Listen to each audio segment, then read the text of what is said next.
Hi, I'm Michael Josh, and you're watching GadgetMatch. It's not every day that we unbox a phone from a manufacturer that we haven't really covered before, but that's happening today. This, folks, is the Pro 6 Plus from Meizu. For the uninitiated, Meizu is a Chinese smartphone brand, and outside of its home base in China, it is also quite popular in Russia, some parts of Europe, including France and Italy, and now slowly rolling out across Southeast Asia and India. This phone is their flagship model, and what better way to get an introduction to Meizu by taking a look at the best they have to offer.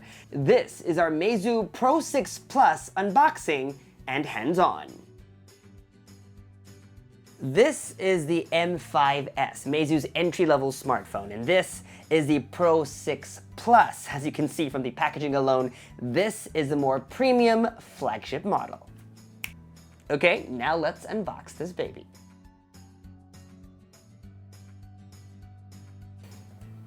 The lid is upside down. That's more like it. Let's open up the box. Wow, that's pretty cool. First up, of course, the Meizu Pro 6 Plus. We have the gold phone with a white face. Let's set it aside for later. First out of the box is this little packet with the SIM tray ejector tool that says, "Fly me," maybe? I sort of like this cloud cutout. And also inside this packet, warranty card and quick start guide. There's a second little box over here where we've been duped, folks. Earphones not included. This is pretty standard, a USB charger, albeit a rather large one. And this circular thing over here is a fancy way to package the USB Type-C cable. While all these accessories are nice and all, one complaint is the lack of a case. For a phone that doesn't really have a wide third-party accessory ecosystem, it would be nice to have a case bundled, just like we've seen from other Chinese smartphone manufacturers. Disappear. Okay, now let's take a closer look at this phone. First impressions, it does look good, it does feel premium, but it's not necessarily original. We've seen this phone from a lot of Chinese manufacturers before. It sort of looks like a cross between an iPhone and a Samsung phone. Now let's peel off this plastic. And this sticker.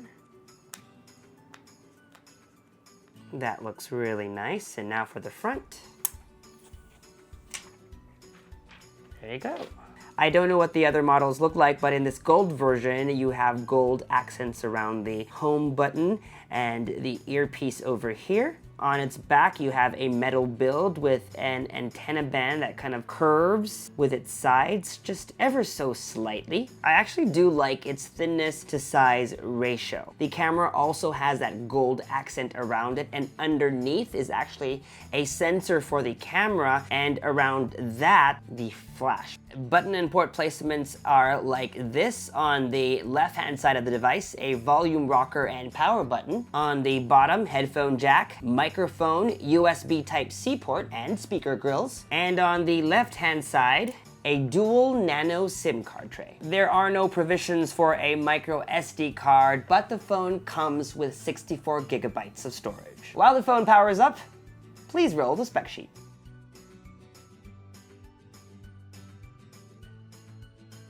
Congrats, the setting is completed. I don't know if that's proper English.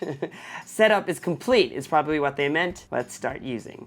The icons are unevenly shaped, but they look kind of cute. It's a very clean interface. Now, while the Pro 6 Plus is an Android smartphone, it is unlike any other Android smartphone that we've come across. One big difference, if you look closely, it doesn't have the Google Play Store. This phone you see was primarily intended for the Chinese market, and as we all know, Google and China don't get along really well. However, that can be resolved by going into the Hot Apps app and search for Google, search other store apps, and look for the Google Apps installer, and go ahead and install that.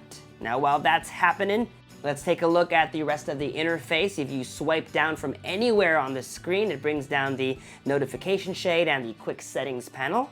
If you swipe up from the bottom of the phone, you get multitasking. New applications go directly to the home screen, and if you have the Google Apps installer installed, it will begin installing all the other Google apps that you need, including the Play Store. The second thing is that there is no on-screen back button. All the functionality is built into the home button. If you long press, you turn the display off. When you're in an app, you can press down on the home button to go home,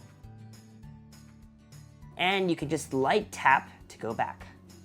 If you're wondering where the Meizu Pro 6 Plus fits in with other smartphones, take a look at its screen size. At 5.7 inches, it has a screen that is larger than the iPhone 7 Plus, but they're roughly the same size. But the comparisons are better made to Samsung's Galaxy S7 Edge. Both phones have the same Super AMOLED display and the same Samsung-made Exynos processor. Despite its size, the phone is light, making it relatively easier to hold in one hand. Perfect for when you're on a call or taking a selfie. The camera is also no slouch, just take a look at these photos. It has great dynamic range and does a good job balancing highlights and shadows. But where the phone really shines is with its Fly Me UI. Optimization is great despite not being stock Android. Like the phone itself, it feels light and easy to use.